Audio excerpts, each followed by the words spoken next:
The sea was calm that morning, as if the world itself held its breath. The sails of the Crimson Wraith, a black-hulled galleon with crimson sails, rippled against the breeze. Her captain, Elise Drake, stood at the helm, her eyes scanning the endless blue for the island of Sangara, place said to be cursed, yet holding a treasure that had driven men to madness for centuries.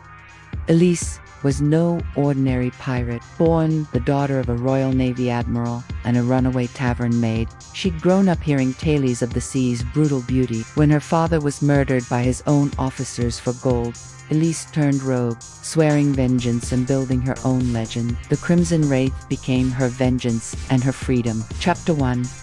Whispers in the Wind. The crew was a mix of scoundrels, ex-Nivelle men, and those with nowhere left to go. First mate Rourke, a giant of a man with a scar across his face, kept discipline with a booming voice and a steady hand. Then there was Mira, a quiet, sharp-eyed gunner who rarely missed. They were fiercely loyal to Elise, not just out of fear, but because she gave them purpose. One evening, a battered merchant vessel floated dead on the water, its sails torn and its hull clawed as if by something unnatural. A single survivor, half mud and babbling, was brought aboard. He spoke of Sangara, of a cave carved from the skull of a giant beast, and of a ruby the size of a man's heart, the Bloodfire Gem.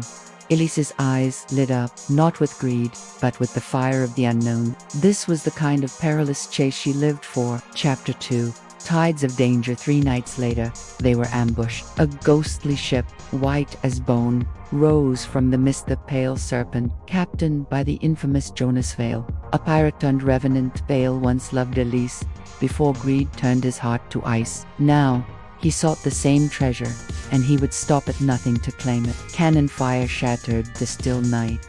Wood splintered. Men screamed. Elise ordered full sails and a sharp turn to port, narrowly escaping into a storm. As thunder cracked and waves towered like mountains, Elise took the wheel herself, shouting commands above the roar of nature's fury. They barely survived. That night, huddled below decks, Elise wept silently, not from fear, but from guilt for those she'd led into the storm and the ghosts that now haunted her. Chapter 3. The Island of Sangara.